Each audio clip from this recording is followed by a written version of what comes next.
आज के इस वीडियो में हम इम्पोर्टेंट टॉपिक अमुक्त माल्यदा को पढ़ेंगे।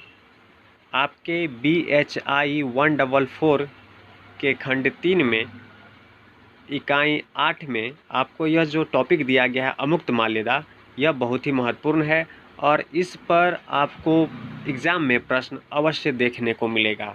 चाहे आप एकेडमिक एग्ज़ाम देने वाले हों या फिर किसी कंपटीशन एग्ज़ाम की तैयारी कर रहे हों, आपके लिए अमुक्त माल्यदा बहुत ही इम्पोर्टेंट है। आप इसे समझ लीजिए, इस पे अपनी समझ और पकड़ बनाइए ताकि इस पे बनने वाले प्रश्नों के उत्तर आप दे सकें। तो चलिए शुरू करते हैं आज के इस टॉपिक को।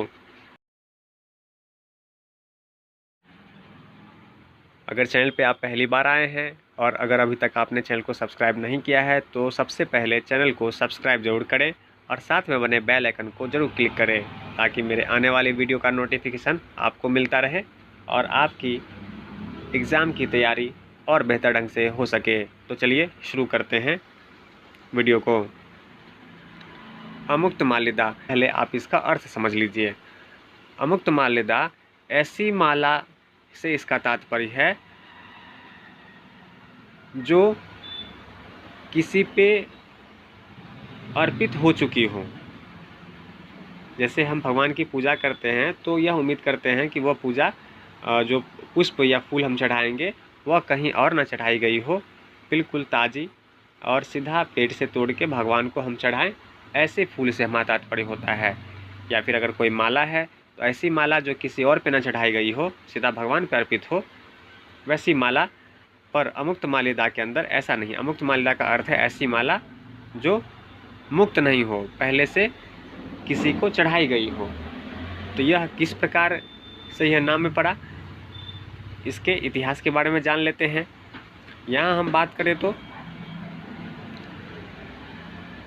जो एक पंडित थे, जो कि आपने सुना होगा, जो वेंकटेश्वर मंदिर है साउथ में, वहाँ जो भगवान विष्णु की मूर्ति है वहाँ काफ़ी भारी श्रृंगार होता है उनका।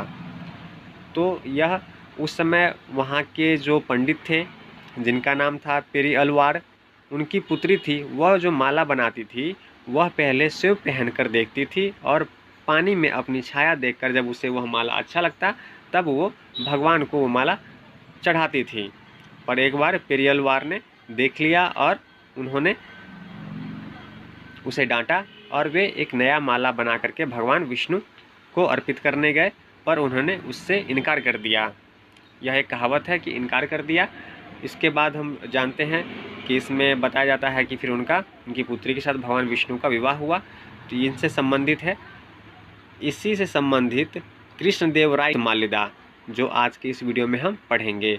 तो थोड़ा इसके इतिहास, कहावत जो प्रचलित है साउथ में, उसके बारे में आपको मैंने बताया ताकि आपको अमुक्त माल्यदा का अर्थ समझ में आ सके। तो चलिए इसे अब विस्तृत रूप से पढ़ते हैं। तेलुगु साहित्य नन्या, जो कि 11वीं शताब्दी के साथ शुरू होता है, जिसने काव्य तथा काव्य शैली के रूप में स्थापना की।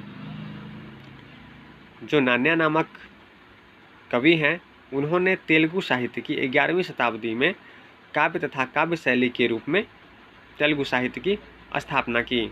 तेलुगु भाषा इससे भी प्राचीनतर है, जिसकी पुष्टि स्थानों के नामों तथा अभिलेखों से होती है।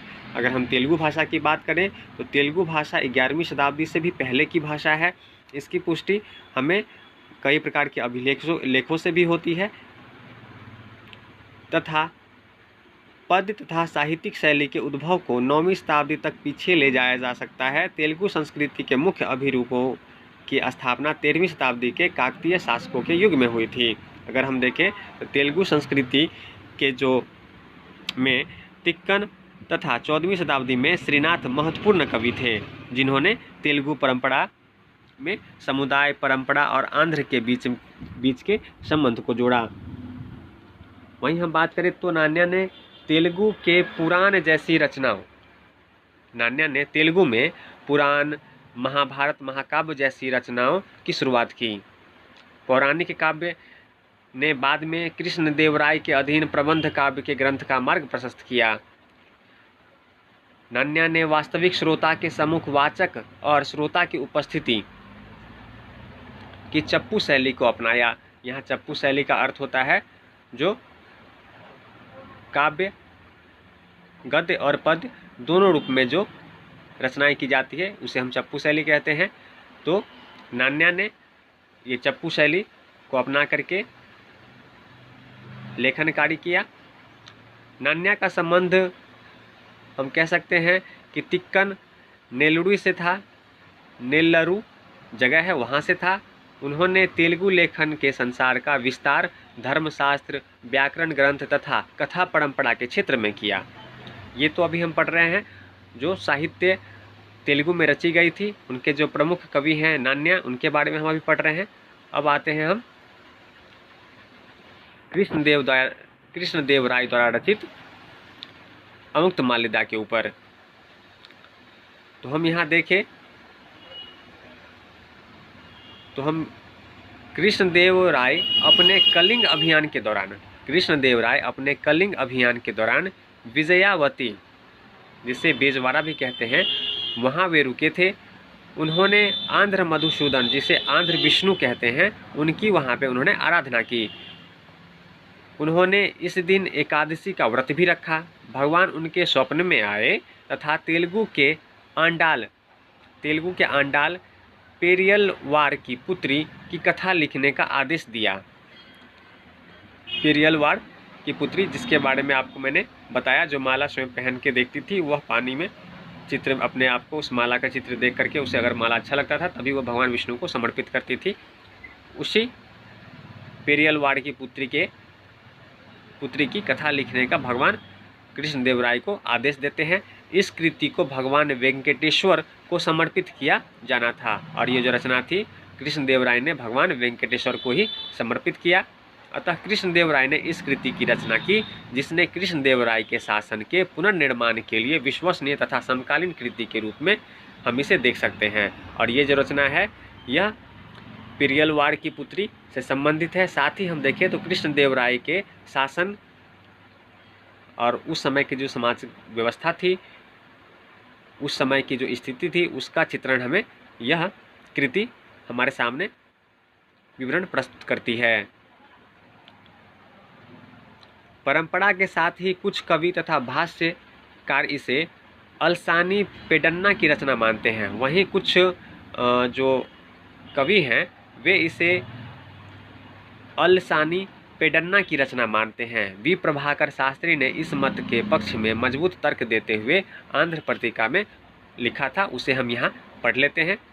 तो वहीं हम बात करें तो कुछ कवि जो हैं इसे पेडन्ना की रचना मानते हैं। इसी क्रम में पी प्रभाकर शास्त्री ने कुछ मत प्रस्तुत किए हैं, आइए उसे भी देख लेते हैं। जैसे उन्होंने मत दिया है कि इनमें से कुछ ग्रंथ जैसे रस मंजरी तथा शतवधु परिणाम की रचना का श्रेय अन्य किसी और को दिया गया है। वो जैसे बताते हैं कि जिस प्रकार रस मंजरी तथा शतवधु परिणयम की जो रचना है वह उसके वास्तविक लेखक को न दे करके किसी अन्य को इसका रचनाकार माना गया है, उसी प्रकार अमुक्तमाल्यदा की रचना पेडन्ना ने की, पर यह प्रचलन में रखा गया कि इसकी रचना कृष्णदेव राय ने की। वहीं हम देखें तो तेनाली रामकृष्ण कवि ने भी अपनी पंडित राध्य चरित में इसका श्रेय पेडन्ना को दिया है। वहीं देखें तो अमुक्तमाल्यदा की रचना का श्रेय जो तेनाली राम है, जो अपने पुस्तक अपनी रचना पंडित राध्याचरित में इसका श्रेय पेडन्ना को ही देते हैं।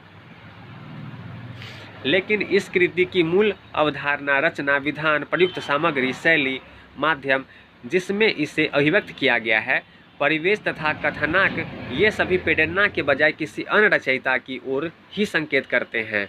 पर जब हम इस अमुक्तमाल्यदा का अध्ययन करते हैं, इसमें जिस प्रकार की मूल अवधारणा को अपनाया गया है, इसका जो रचना विधान है, इसमें जो सामग्री प्रस्तुत की गई है और इसमें जो लेखन की शैली अपनाई गई है और जिस माध्यम से इसकी रचना की गई है और उसका जो विवरण हमारे सामने अभिव्यक्त किया गया है, इसे देखकर, इसके परिवेश और कथना को देख करके यह पेडन्ना की रचना नहीं दिखती, यह किसी और की रचना हमें दिखती है।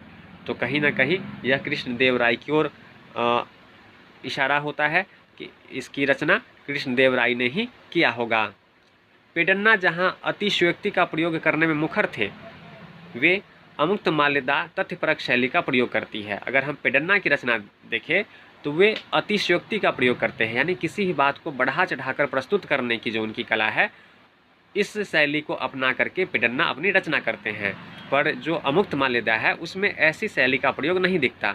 यह तथ्यपरक शैली है, जो वास्तव में हुआ था, जिस प्रकार की घटना घटी थी उसको उसी प्रकार कहने की जो शैली है वह अमुक्तमाल्यदा में नजर आती है।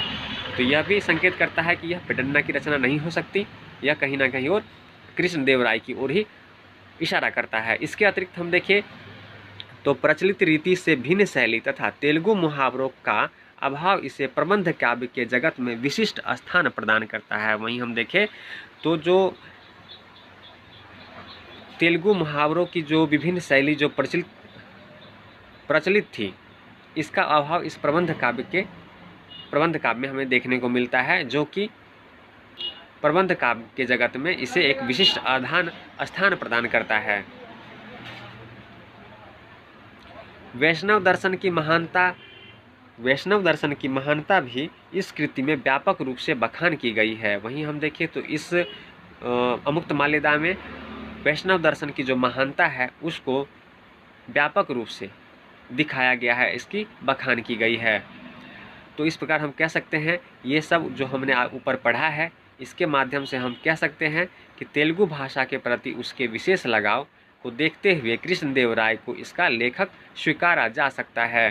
तो ऊपर हमने बताया कि ये पेडन्ना की रचना क्यों नहीं हो सकती और ये कृष्णदेव राय की रचना क्यों हो सकती है। ये दोनों हमने ऊपर अपने सुझाव देखे हैं, पढ़े हैं। इस आधार पर हम कह सकते हैं कि यह पेडन्ना के नहीं, कृष्णदेव राय को इसके लेखक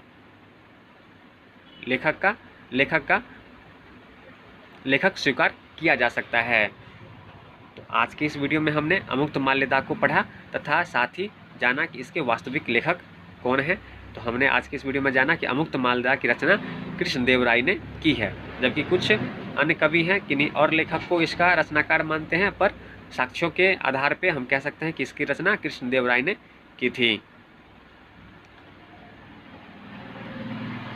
अमुक्तमाल्यदा की ऐतिहासिक महत्ता, अगर हम इसकी ऐतिहासिक महत्ता को देखें तो यह कृष्णदेव राय के अभियानों के विषय में जानकारी देता है। इसकी प्रस्तावना राजा की वंशावली चंद्रवंशी के रूप में उपलब्ध होती है। हम यह देखें इसकी ऐतिहासिक महत्ता की, तो कृष्णदेव राय के अभियान के बारे में यह जानकारी प्रदान करता है और इसकी प्रस्तावना जो है हमें राजा की वंशावली चंद्रवंशी के रूप में उपलब्ध हो जाती है। इसके 6 सर्गों के अंत में दी गई 6 पुष्पिकाएँ हमें उसकी विजयों के विषय में जानकारी देती है, जो कृष्णदेव राय के द्वारा विजय अभियान को प्राप्त किया गया था। जैसे हम देखें उदयगिरी पर विजय, कोंडावीडु पर विजय, कोंडापल्ली पर विजय, सीमाचलम में ईश्वर की आराधना तथा पोतनुडु में स्तंभ की स्थापना, कुंभनी के दुर्ग का विध्वंस, नेडमन का युद्ध। इस ग्रंथ में दिए गए स्थानों के नामों की पुष्टि में समस्या है, जबकि अभिलेखीय साक्ष्यों से इसका मिलान किया जाता है और वहां से इसकी पुष्टि होती है। कुछ सीमा तक हम इस ग्रंथ में वर्णित राज्य व्यवस्था की परिपुष्टि यूरोपीय यात्रियों के वृत्तांत में पाते हैं। यहाँ तक कि इसमें वर्णित जो कुछ राज्य व्यवस्था है उसकी पुष्टि हम यूरोपीय जो यात्री आते थे उनके वृत्तांतों में हमें भी इस प्रकार की जानकारी प्राप्त हो जाती है। तो वहाँ से भी इस प्रकार की ऐतिहासिक तथ्य की पुष्टि हो जाती है। समानतः यह माना जाता है कि अमुक्तमाल्यदा ऐसा साहित्यिक साक्ष्य उपलब्ध कराती है जिसका समर्थन अभिलेख से तो नहीं होता, किंतु नूनीज के विवरण इसकी महत्ता में वृद्धि करते हैं। इसके साथ ही देखें तो कुछ इतिहासकार हैं जो इसका विश्लेषण करते हैं। तो यहाँ हम श्रीनिवास रेड्डी द्वारा जो अमुक्तमाल्यदा का विश्लेषण किया गया है, आइए उस पर भी एक नज़र डाल लेते हैं। यह कृति कवि राजा के इष्ट देवता तिरुपति के श्री वेंकटेश्वर के आह्वान से शुरू होती है, जिसके बाद एक स्वप्न का वर्णन होता है जिसने तेलुगु में इस कृति की रचना करने की प्रेरणा दी थी। पद वंश स्तुति या वंश की प्रशंसा से संबंधित है। यह खंड पेडन्ना के मनुचरित से लिया गया है। तो जो हम अमुक्तमाल्यदा को देखते हैं तो इसकी जो आरंभ होती है वह तिरुपति के जो वेंकटेश्वर भगवान हैं उनके आवाहन से अमुक्तमाल्यदा की शुरुआत होती है। और कृष्णदेवराय को स्वप्न में भगवान आकर इस प्रकार इसकी रचना करने की प्रेरणा देते हैं, इसका वर्णन किया गया है। वहीं हम देखें तो पद वंश स्तुति या वंश की प्रशंसा संबंधित जो इसमें खंड जोड़ा गया है, यह हम पेडन्ना के मनुचरित में भी हमें इस प्रकार के देखने को मिलता है और हम कह सकते हैं कि यह वहीं से लिया गया है। इसके साथ ही हम देखें तो इसका अंत विष्णु चित्त या पेरी अलवार के परिचय के साथ होता है। इस अध्याय में हमें चरागाह क्षेत्र का वर्णन मिलता है। इसका जो अगला अध्याय है पांड्यों की राजधानी मदुरई की ओर मुड़ जाता है। इसका वर्णन को ग्रीष्म ऋतु वर्णन या गर्मी के मौसम के वर्णन के रूप में जाना जाता है। मोक्ष या आध्यात्मिक मुक्ति पाने के श्रेष्ठ मार्गों पर चर्चा तथा परिसंवाद इस अध्याय की विशेष पहचान है।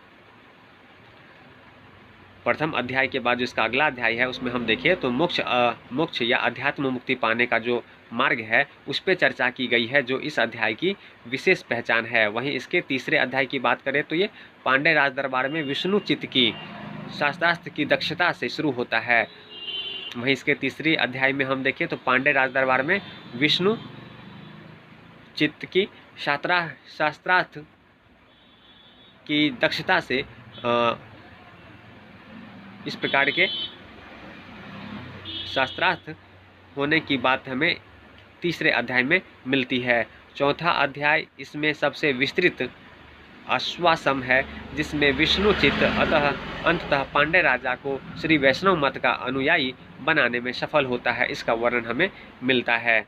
इसके 10 अवतार स्तोत्रम का यहाँ उल्लेख किया गया है। इस अध्याय का अंत राजा धर्म या नीतिपूर्ण शासन पर 82 श्लोकों के साथ होता है। वहीं इसके 5वें अध्याय में देखें तो गोंडा देवी से यह अध्याय हमें परिचित कराता है, जो विष्णु चित्त की दत्तक पुत्री थीं। इस अध्याय का अंत बसंत के आगमन के साथ होता है। छठा अध्याय इस दृश्य को श्रीरंग में ले जाता है। भगवान विष्णु विश्वचित्त को अपनी पुत्री का विवाह भगवान रंगनाथ से करने की सलाह देते हैं। इसके पश्चात आता है एक महत्वपूर्ण दिव्य देशम और अंडाल के रंगनाथ से विवाह का वर्णन। तो इस प्रकार से देखें तो श्रीनिवास ने अमुक्तमाल्यदा का यह छोटा सा विश्लेषण किया है। इसे मैंने विशेष रूप से बताने का वर्णन करने का प्रयास नहीं किया है, क्योंकि इसे एक से आप 2 बार सुनेंगे तो ये आपको आसानी से समझ में आ जाएगा। तो आज के इस वीडियो में हमने महत्वपूर्ण टॉपिक जो आपके एग्जाम में निश्चित ही आपको आएगा और इस पे प्रश्न आपको